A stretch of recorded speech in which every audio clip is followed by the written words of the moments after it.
Hello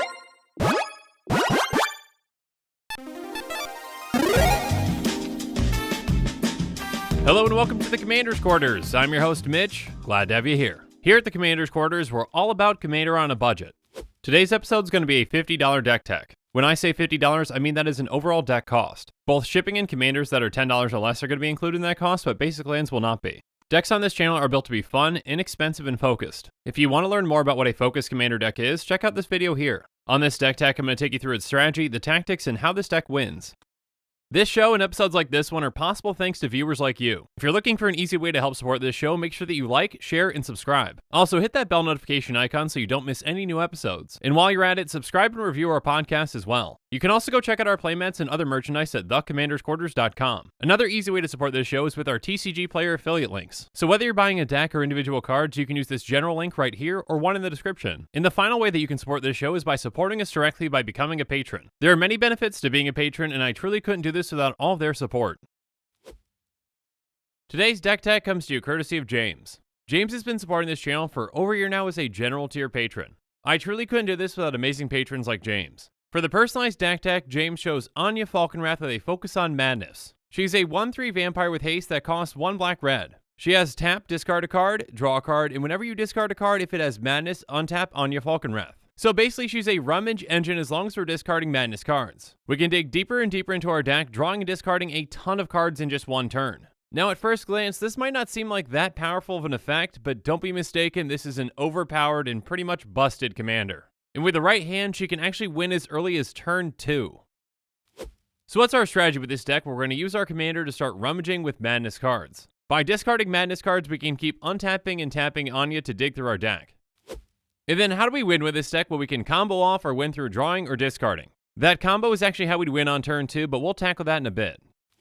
As with all Commander's Quarters decks, I'm going to take you through 10 different tactics that show you how the deck works and how we're going to win with it. Let's start things off with tack number 1, Fix Ritual. First up, we've got Renegade Map, Traveler's Amulet, and Wanderer's Twig, each of which we can sacrifice to get a base land into our hand. Fixing our mana is actually much more crucial than ramping in the stack. That being said, quick sources of ramp like Dark Ritual, Cabal Ritual, and Songs of the Damned can come in huge for the stack. Dark Ritual is going to give us black, black, black for just a black. And then Cabal Ritual costs 1 more and does the exact same thing, but if we've got Threshold, it gives us an extra black, black. And then Songs of the Damned is going to give us a black mana for each creature in our graveyard. With the amount of creatures that we're going to be discarding, this can give us a ton of mana for just a black. And finally, we're running Reign of Filth, which says, until end of turn, lands you control gain, sacrifice this land, add black. Again, since we're trying to win as quickly as possible with this deck, we're willing to do whatever it takes. But once we get our commander out, what kind of cards are we actually going to be discarding with it? So it's time for us to move on to tactic number 2, Don't Get Mad. So the thing about this deck that might be a little strange is that most of the madness cards in this deck, we really don't care about what they do. We really just care that they have madness because, again, when we discard them, they're going to untap our commander. So most of the time, even though we can cast a card for its madness cost, we probably won't do so. There are some madness cards that we actually will cast, but these cards aren't them. Because of that, I'm probably not going to spend too much time on these cards because you're just going to discard them, but it is important to know them. So some madness creature cards that we're going to be running are Weirded Vampire, Twins of Our Estate, and Brain Gorgers. We're also going to be running Insatiable Gorgers, Incorrigible Use, and Reckless Worm. Next up, there's Bloodmad Vampire, Valdaran Pariah, and Nightshade Assassin. If we really need to take out a specific creature and we've got enough black cards in our hand, we might cast Nightshade Assassin. Some other ones that we might situationally cast for their madness cost are Big Game Hunter, Gorgon Recluse, and Archfiend of Spite. Big Game Hunter is going to destroy a target creature with power 4 or greater, and it can't be regenerated. Whenever Gorgon Recluse blocks or becomes blocked by a non-black creature, destroy that creature at end of combat. And whenever source an opponent controls deals damage to Archfiend of Spite, that source's controller loses that much life unless they sacrifice that many permanents. Next up, we've got 3 creatures that can help provide us some card advantage if we need it with Asylum Visitor, Stromkirk Occultist, and Anje's Ravager. Asylum Visitor says at the beginning of each player's upkeep, if that player has no cards in hand, you draw a card and lose 1 life. Stromkirk Occultist says whenever it deals combat damage to a player, exile the top card of your library until end of turn you may play that card. And Anje's Ravager says when it attacks, discard your hand and then draw 3 cards. Again, most of the time, these cards are just going to be used for rummaging with our commander. But we're not quite done with our madness just yet. So it's time for us to move on to tactic number 3, Mad About Madness. Remember how I said that there are some madness cards in this deck that are really worth casting? Well, these aren't them. We tackled the madness creatures, now let's tackle the sorceries. So some more madness fodder comes with Distemper of the Blood, Alchemist Greeting, and Malevolent Whispers. We've also got some situational cards that we might cast with Biting Rain, Ichor Slick, and Murderous Compulsion. Biting Rain gives all creatures -2/-2, Ichor Slick gives one creature -3/-3, and Murderous Compulsion is going to destroy target tapped creature. Next up, we've got Giss's Bidding and From Under the Floorboards, which can both give us zombies if we need them. And finally, we've got Alms of the Vein and Psychotic Episode, and both of these, again, are probably just discard fodder. But perhaps our next tactic will have those really usable Madness cards. So let's move on to tactic number 4, Madness Inc. And no, these are more so just discard fodder again. But again, discard fodder is not a bad thing, and this deck runs on it. Essentially, these Madness cards allow us to rummage through our deck for free.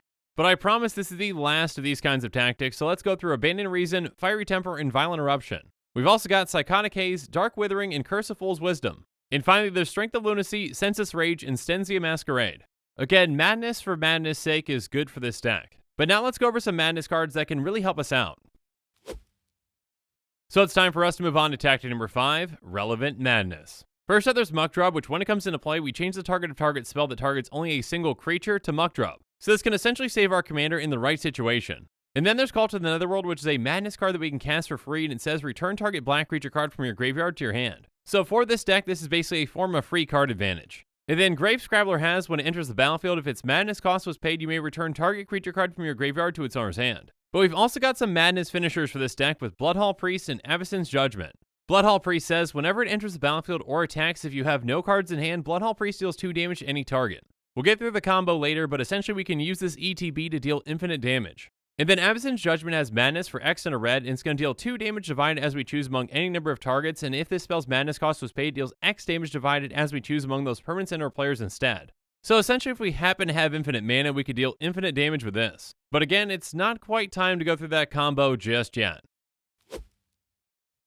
So for now, let's move on to tactic number 6, You Look Familiar. First up, there's Shadow of the Grave, which says, return to your hand all cards in your graveyard that you cycled or discarded this turn. Again, we're going to be discarding an absurd amount of Madness cards, so if we can get them all back to discard them again, that can be huge. And then Bag of Holding is somewhat similar. It says, whenever you discard a card, exile that card from your graveyard, and then by paying 4 and tapping and sacrificing it, you can return all cards exiled with Bag of Holding to their owner's hand. Again, it's just another way to get a ton of cards back at once. But if we don't have Bag of Holding in play, 2 cards that can come in huge are Empty the Catacombs and Restless Dreams. Empty the Catacombs says each player returns all creature cards from their graveyard to their hand. And then Restless Dream says, additional cost to cast this spell, discard X cards, return X creature cards from your graveyard to your hand. So essentially this is a great way for us to exchange some non-Madness cards in our hand for creature cards that have Madness. Again, the more Madness cards that we have in our hand, the longer we can keep our engine going. But we've got some other ways to get some creatures back in a somewhat different way.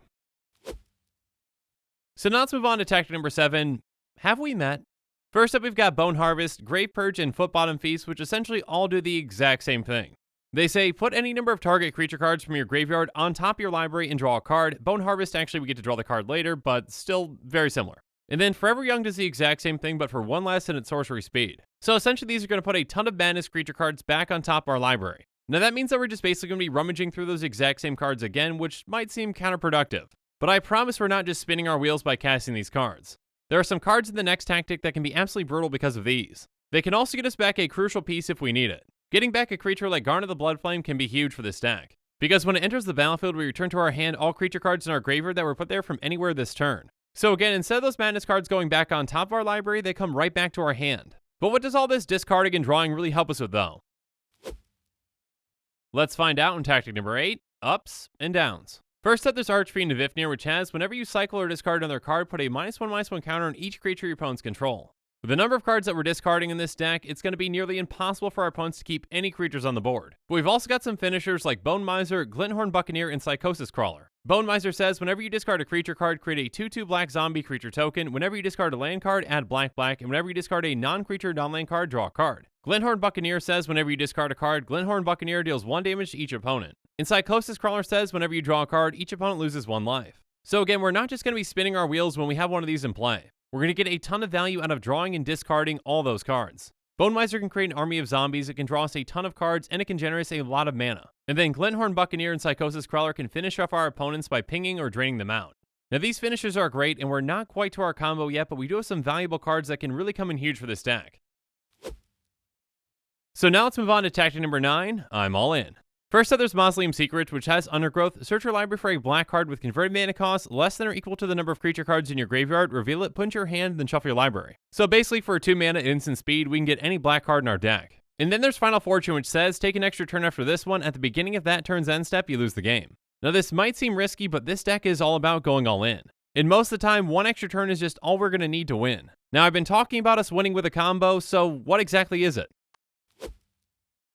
So let's go over that now in tactic number 10, Dead Dragon. So the combo that we're going to be using is a very famous Rakdos combo with World Gorger Dragon and Animate Dead or Dance of the Dead. You may notice that World Gorger Dragon is actually our golden pick of the deck, and that's because it's an extremely unique card, and this combo really wouldn't work without it. Now, I actually went through this combo in one of my earliest deck techs with Lizolda the Blood Witch. If you want to see the exact interactions on how this combo works in more detail, go ahead and watch that episode. But I'll go through a quick overview here and now on how this combo works. So when the dragon comes into play, it's going to exile all the permanents we control. And then when it leaves the battlefield, we return those exiled cards to the battlefield under their owner's control. Again, this combo works with either Animate Dead or Dance of the Dead, but I'll just tackle Animate Dead for now. It says enchant creature card in a graveyard. When Animate Dead enters the battlefield, if it's on the battlefield, it loses enchant creature card in a graveyard and gains enchant creature put onto the battlefield with Animate Dead. Return enchanted creature card from the battlefield under your control and attach Animate Dead to it. When an Animate Dead leaves the battlefield, that creature's controller sacrifices it. Enchanted creature gets -1/-0. Essentially, it reanimates a creature, but if it leaves play, that creature gets sacrificed. So at a high level, the combo works like this. The dragon's in your graveyard, then you cast Animate Dead targeting it. Animate Dead brings the dragon back, but then the dragon exiles all your things, including Animate Dead. Because of that, you sacrifice the dragon, all your things come back, including Animate Dead, and then you reanimate the dragon, and so on and so forth. Essentially, all your things keep leaving play and coming back into play untapped. That includes your lands as well as your commander. Basically, this gives you infinite mana, and you can keep digging through your deck. Again, if you want to see this kind of combo step by step, go ahead and check out my deck tech on Lizolda. With infinite mana or ETBs, you can win in a variety of ways that we've already discussed. Again, once you're set up, you can stop the combo by just using Animate Dead to target something other than the dragon. This combo is extremely powerful, and again, you can actually pull it off on turn 2.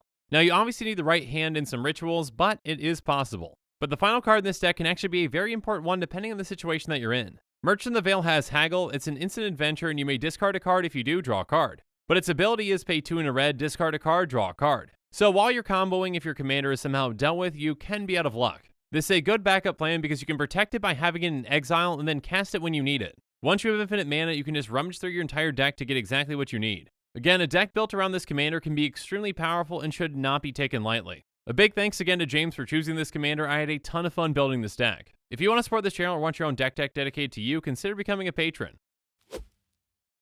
But now that we've gone through the spells in this deck, let's go on to the mana base. First up, there's Command Tower, which can tap for either of our colors, Exotic Orchard, which can tap for either of our colors most of the time, and Aether Hub, which can tap for either of our colors once. Next up, there's Evolving Wilds and Terramorphic Expanse, both of which can get us a base land and play tap when we sacrifice them. And then we've got 5 lands that come into play tapped and tap for either a black or red mana. Next up, we've got 2 lands that can tap for 2 mana with Rakdos Carnarium and Peat Bog. And then there's Sunscorched Desert, which when it comes into play, it deals 1 damage to target player, and it can tap for a colorless. Finally, we've got 21 basic lands, 11 of those are going to be a swamp, and 10 will be a mountain. And now that we've gone through every single card in this deck, let's do a quick price check. A quick reminder that our deck costs are calculated using TCGplayer optimization, optimizing with even heavily played and damaged cards because those cards need a home too. The average Anje EDH rec deck will set you back $133.73. Our deck is going to be much more affordable, coming in at $49.74. Again, the price of this deck is the price that I got for it on the day that I'm recording. If you want to see a breakdown of this deck's cost, check out the link in the description. Keep in mind that prices can and will fluctuate and change over time. But with these deck costs, I want to be as transparent as I possibly can.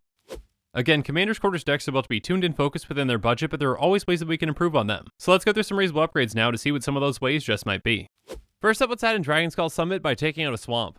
Next up, let's add in Shadowblood Ridge by taking out a swamp. And then let's add in Graven Cairns by taking out a mountain. Next up, let's add in Gamble by taking out Wanderer's Twig. And then let's add in Entomb by taking out Mausoleum Secrets. Finally, let's add in Doomsday by taking out Bone Harvest. And now it's my turn to hear from you. So in the comments below, let me know what you think about this deck and what you think about the commander in general. And make sure you're following us on social media for more updates and sneak peeks on future episodes. Again, a huge thank you to my patrons who help make this show possible. I truly couldn't do any of this without your support. If you want to support this channel directly, consider becoming a patron. There are many benefits to being a patron, including being able to vote on future commanders for deck techs. There are even tiers where you get your own personalized deck tech dedicated to you. You can check out all the Patreon tiers and rewards at patreon.com/commandersquarters. If you haven't already, make sure that you like and subscribe to the channel. Here at the Commander's Quarters, we're all about budget commander. So while you're at it, go ahead and check out some of our other types of episodes. And with that, I'm out of here. Thanks again and have a good one.